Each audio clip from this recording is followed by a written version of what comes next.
Студенческие отряды будут активнее привлекать к строительству социально значимых объектов республики.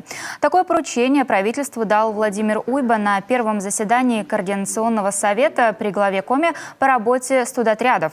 На заседании руководитель региона, к слову, пришел в своей форме стройотрядовца. Еще в Советском Союзе он возглавлял один из отрядов.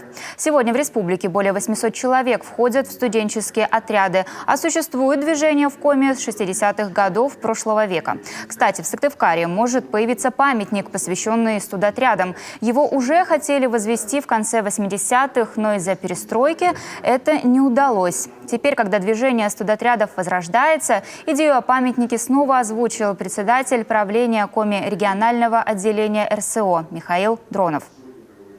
Посмотреть место, чтобы это было не просто пятачок, да, а чтобы это была тусовка, чтобы там можно было, чтобы это был какой-то кусочек там парка, не знаю, еще чего-то, чтобы это было, можно было там и тусовочная какая-то такая поляна.